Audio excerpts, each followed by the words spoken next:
Welcome to the Let's Eat Grandma Job Seekers Podcast.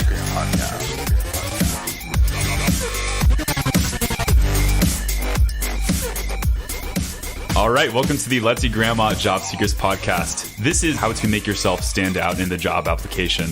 We're going to talk about the good, the bad, and the ugly of job applications. So we have an all-star professional within the realm of human resources, Annalisa Gonzalez. I think what makes Annalisa so special is that she is a resume writer for Let's Eat Grandma. That's right, you heard me, where she does great work. She's going to talk about how to make yourself stand out, as well as things like the role ATS Software has in the hiring process. And it is great to have you on. How are you doing this afternoon?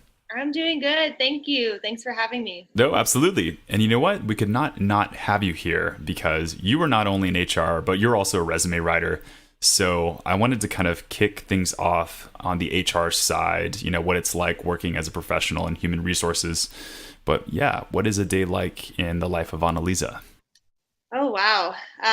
So each day is different.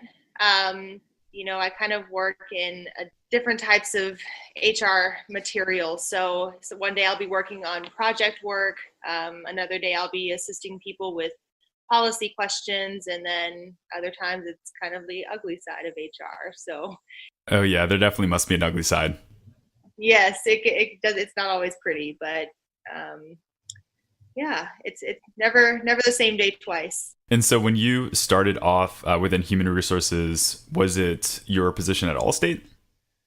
No, so I had a position before that. I worked for a really small medical billing type of company. So I was hired on more of as an administrative assistant to start, and then as my time went on, I kind of transitioned more into the HR type role. It was a very small company, only about maybe 11 people. Okay. So that's how I kind of got introduced to HR, and it really piqued my interest towards it. And so I was kind of the only person running with it at that company and kind of had to figure out for myself a little bit. And I'm always curious, like, what do you think it was for you that kind of drew you into this role? Yeah, so actually most HR professionals I speak with, they all kind of get thrown into the role a certain way. No one really actually, I shouldn't say no one, but a lot of people that are in HR didn't go to school for HR. So what piqued me was, I liked being able to, I was in staffing to start, and I liked being able to help people get a job and feel good about starting in something new, starting a new career. And now I get to help people, performance manage people and help people to perform better in their career. And, sometimes it doesn't always end well, but it's providing a better experience for the business, and then assisting, employees with any issues that come up too. So it's really that customer service to, I guess, our internal customers, which are our employees. It really is and I've always had the same sort of philosophy, like you are there to like serve others and really make sure that they're performing at a high level, because, if you can do that effectively, that really makes the company succeed so much more. So that always kind of drew me into the HR side of things. And for those of you out there, I have hired people in the past, but I've never had that hardcore HR hat on. And I've always been so curious what it would be like. So, and as many of you guys know, the whole reason we're doing this podcast and episodes like this is we really want to get in the minds of HR professionals and hiring decision makers. So the people who actually look at your resume and decide, hey, this is a great candidate that I'd love to interview, or yeah, maybe I'm going to throw this one in the trash. So I think it's important as you're writing your resumes and as you are being proactive in your job search is to really get in the minds of the people who make the decisions. So I think this is actually a really good opportunity here because we'll launch into what makes a great resume as well as what makes a bad one. So Annalisa, I'll have you kind of open it up here, but in your opinion, if you're looking at a bunch of applications, and I'm sure you're looking at them very quickly, what are the resumes that really stand out that make you want to interview somebody? Yeah, so if we're going just by someone's resume, I did a lot of job fairs over the last couple of years. And I mean, depending on the fair, you get hundreds of resumes a day.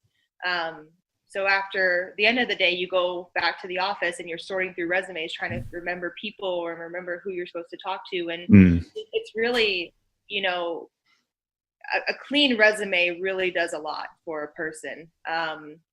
You know, something, I read a statistic a couple of years ago where a recruiter spends, you know, between 30 seconds to a minute, if that, looking over someone's resume for the first time. So you really want to make sure the content on your resume stands out.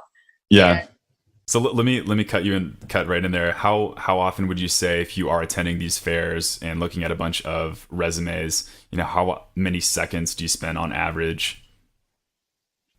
Maybe 3 to 5. I do a quick scan, see what I can see, and then I talk to them about, you know, what's on here, what do we have for you that looks like it could match with your skill set. Okay.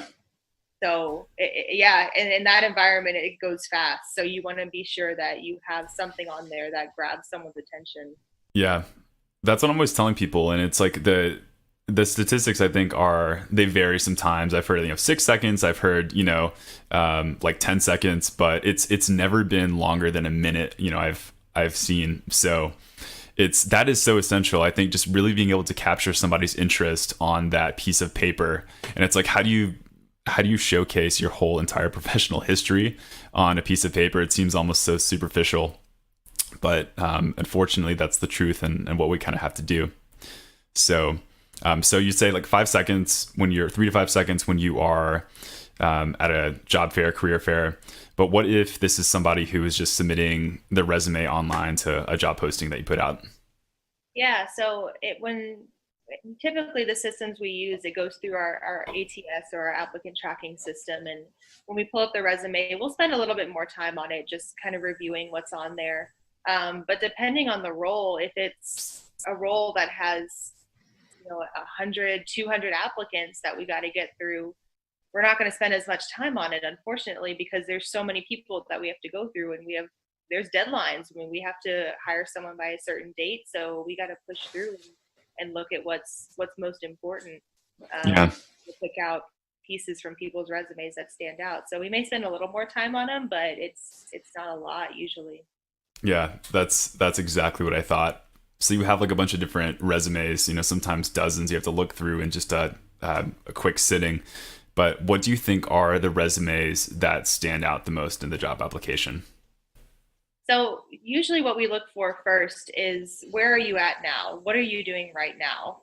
And what's the experience that you have in that current job? We want to see if you're working right now, if you're currently employed, because that tells us, do we need to account for a 2 weeks notice? How soon do we need to fill this position? We'll also want to make sure whatever's listed on the job application as far as qualifications, requirements, we want to make sure that matches, especially things like, you know, specific tools, technology programs that you've worked with. We'll want to see if that experience is relevant or if it's listed on the resume. So that's important. And then we want to see kind of like an overview of what you've been doing in your last couple of roles. So bulleted lists are really great for that. We like to see quick bullets, not something super lengthy, but kind of a brief overview of what you're doing. Top accomplishments are really good, and nothing too long, as you know, brief as you can be, but concise. Yeah. What's your stance on like a 1-page versus 2-page resume, which is something I get a lot as a question? I'm a huge advocate of a one-page resume. Are you? Always have been, yeah. I think that a lot of times when we look at job experience, we look at the last 10 years because that's what comes back on a background check. Okay. So I usually tell people to put your last 10 years of experience on a resume and try to fit it to 1 page. If you have to go over, then that's fine. 2 pages, definitely nothing more than 2 pages. Yeah, I agree with that. Yeah. Even when I'm writing for really experienced clients, I'll try to. Yeah, sometimes like I remember I got somebody who submitted like it was a 6-page resume, and I'm like, man, I have to spend so much time on this to make sure I get what's relevant. So, but what if you have somebody who's trying to think of a recent example I had a client. His name was such and such. I keep everything anonymous. here. So his name was John Smith, and he had about, I'd say it took 25 years of experience. And I would say about 20 years of that was relevant for the job posting. So what's your opinion on, say you had some experience that was somewhat relevant to where you're applying, back in the 90s or early 2000s, what's your opinion on those job experiences? So I would say for a resume purpose, you want to highlight your most recent experience and keep it as brief as possible. I would say for a job application, that's where you can kind of expand on your experience and put a full list of your experience, because when you're a resume nowadays is supplementary to a job application. A lot of times when you apply your resume, you want it to be as concise as possible. You can note on there that I have 25 years of experience in this work, and that way it can prompt you in an interview. Hey, you mentioned you have 25 years of experience. Where else have you worked? And then you could speak to that. But I would advise that you put more of your experience in your job application.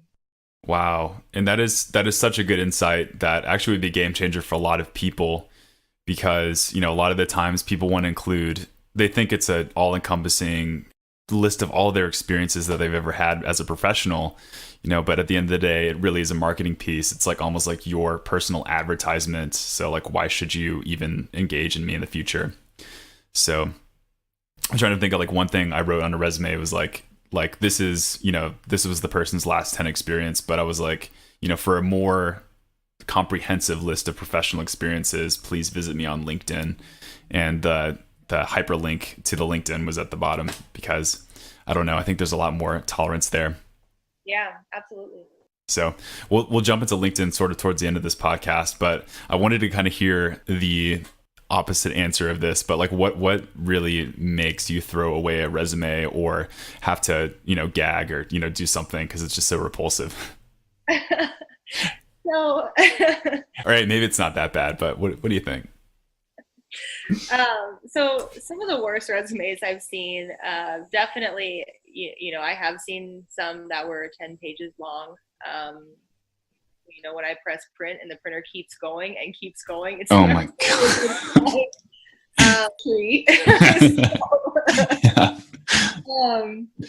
I see paragraphs under work experience. So a lot of people like to say what they're doing, where they're at, and when I started at this job, I did this, and now I'm doing this, and blah, blah, blah, blah, blah. You kind of want to stay away from writing a story about yourself under what you're doing in the form of a paragraph, because it's probably not going to get read, to be honest. Typos is a big one. So I've had so many resumes that are just completely misspelled, and it speaks a lot to someone's character, unfortunately, and it's probably not going to end well. Yeah. So like if you see like one typo, and so let's say it's not the worst typo in the world, let's say it's a word like mistake or just something very simple, do you instantly throw it out? I wouldn't say instantly throw it out. If it's one, maybe two typos, then I can understand that. But if you spell like the name of the company that you're at wrong, then yeah, I'm gonna question that. Yeah, makes sense. So talk about typos. We talked about super long novels that you don't want to read in a resume. So those actually are very good instances, and I would totally agree with those. What do you think is the biggest mistake? And this doesn't have to be pertaining to resumes. It can be anything. But what do you think the biggest mistake is a job seeker can make, and why? So I would say the biggest mistake a job seeker can do is not adequately prepare for an interview. And there's a lot of things that go into that. So first of all, you want to come to an interview, you want to come on time. You want I advise people to look at the location on a map, figure out how long it's going to take you there, and double that time, because you want to account for traffic. You want to account for things going wrong. And you don't want to show up late to an interview. First impressions really do matter.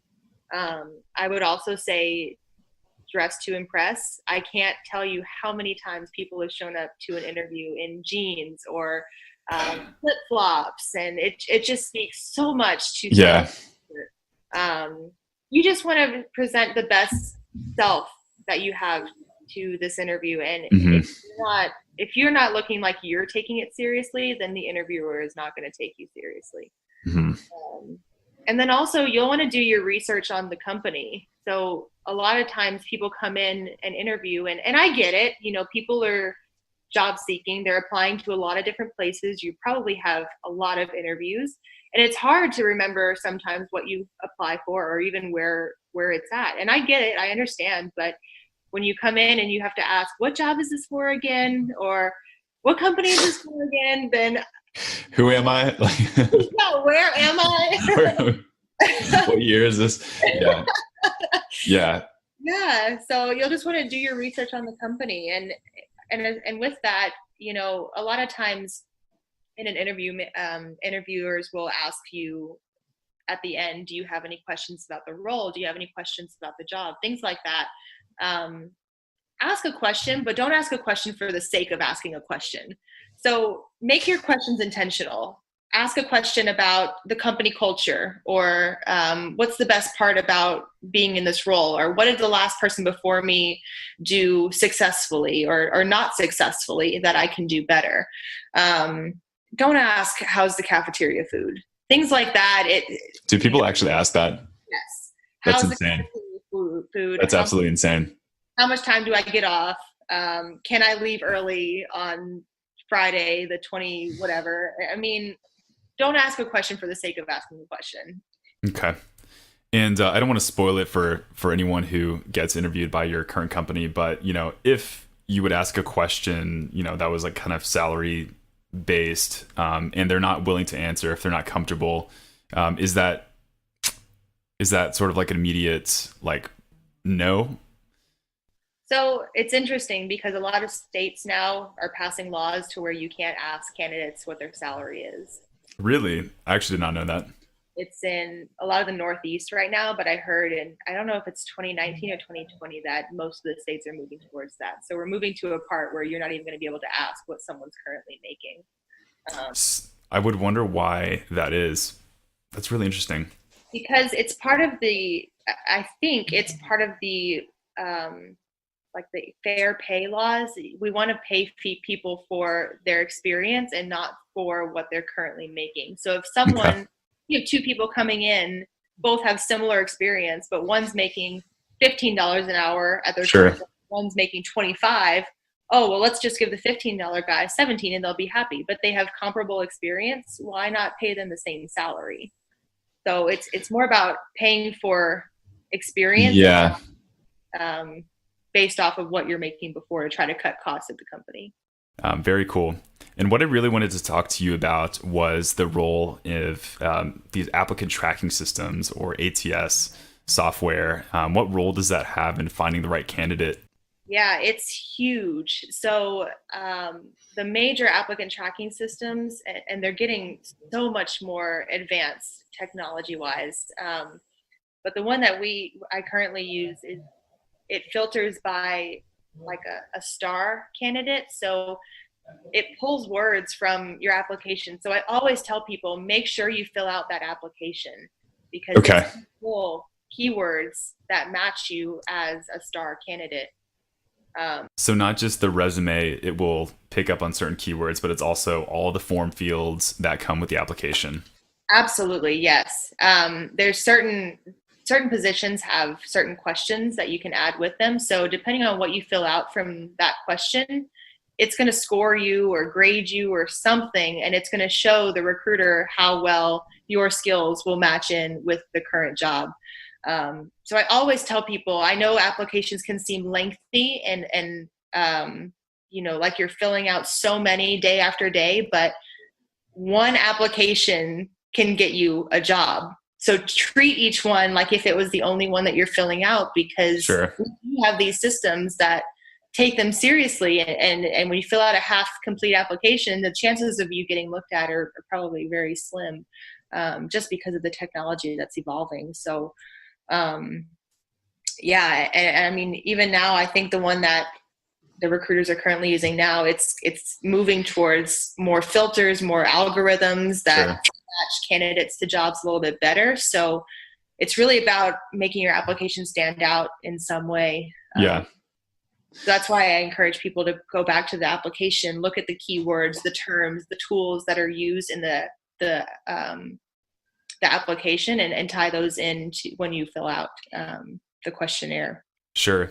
And that is, you wouldn't believe, that's probably the most commonly asked question I get in regards to resumes. And it's in fact, we're probably going to do a whole separate podcast on this, but it's like, how do you write your resume essentially for the robots is what people like to say, because, really a lot of the time it's the technology doing the filtering before you, Annalisa, even get to see it. So no, you're right. I mean, when candidates when we pull up a job application, they're already sorted. It pulls your education, it pulls your years of experience, it pulls everything. So really it's the application that decides whether a candidate is relevant. So based on their metrics. For the larger companies, I would say. Some companies that are smaller, that don't operate on more of the advanced ATS systems, it might not be that way. But for the larger corporations, it's a lot of the applicant tracking system. So don't see resume for every box, because it's probably not going to pick it up as well. Yeah, we did a panel here at Capital Factory with some other hiring managers, and one of them said the same thing, and this is sort of coming back. It's like, don't be lazy when it comes to that application form, because it really does count, and it might actually make you look bad just by not being thorough with it. So, but okay, one more. I know you're not like the technical Taleo bullhorn person, but if you would say it comes down to kind of one thing with gearing your resume towards certain keywords, what do you think it is?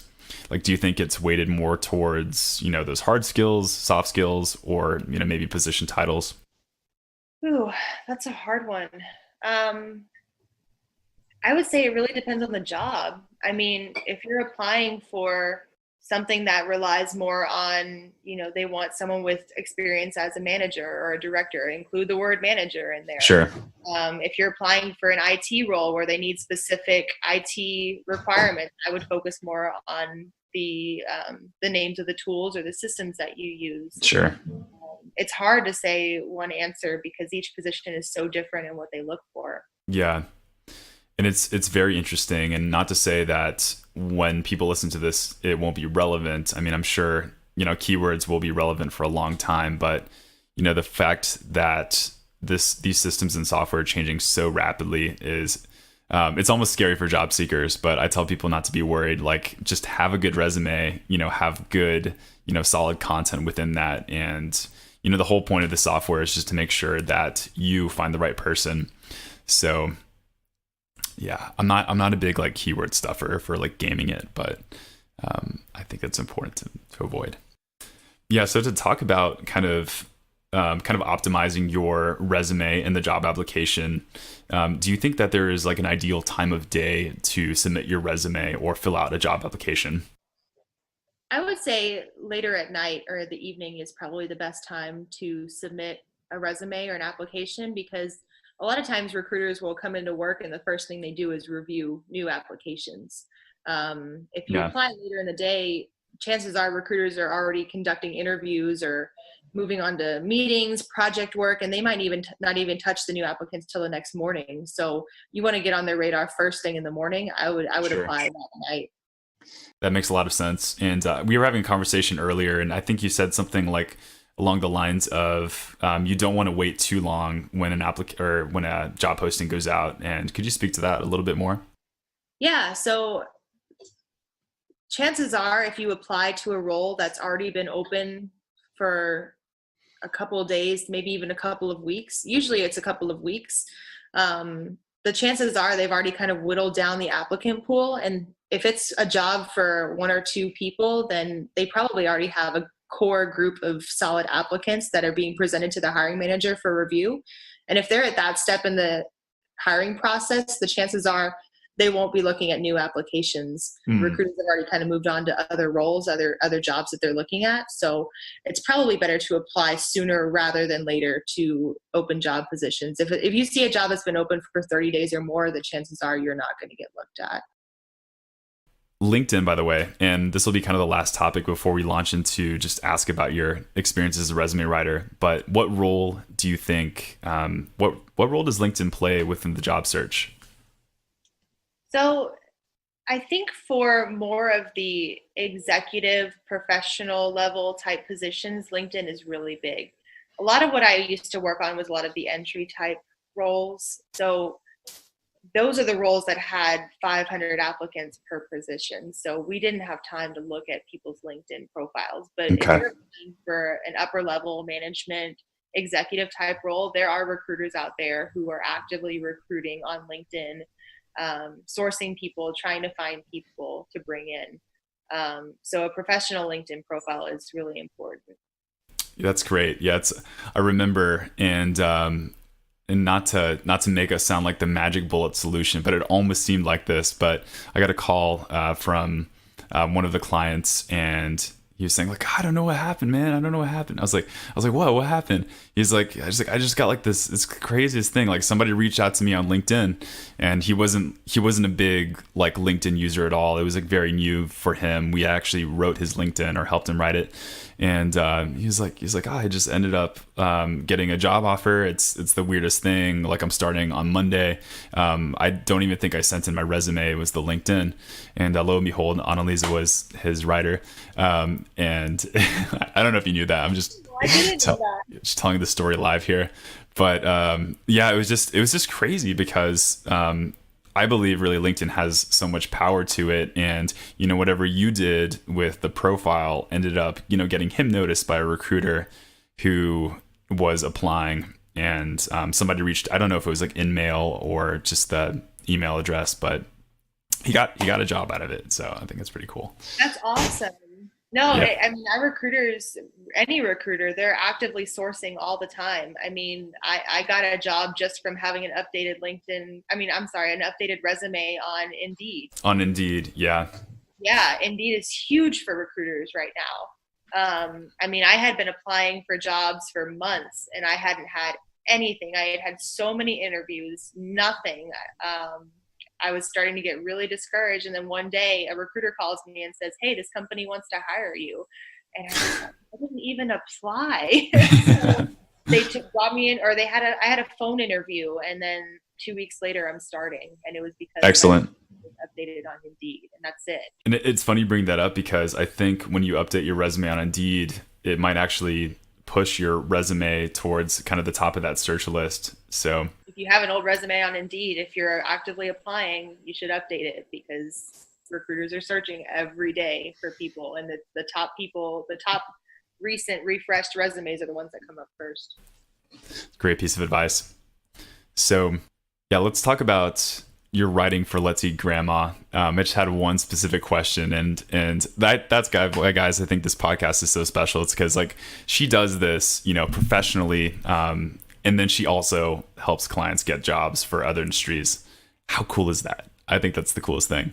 So if you can just describe like what your resume writing process is when you're working one-on-one with clients. Yeah. So when I get a new client, first thing I do is I print out the resume. And I make a bunch of notes on pen and paper. I think there's something to be said about old school pen and paper. I agree. I'm glad you said that. But I'm super technical. I'm a very tech type of person, but I still love my pen and paper. So I'll make a bunch of notes on my resume first before I talk to the client. And I'll go in with questions. I want to hear about what they're doing now and what they're passionate about, and kind of what they're looking for in a job.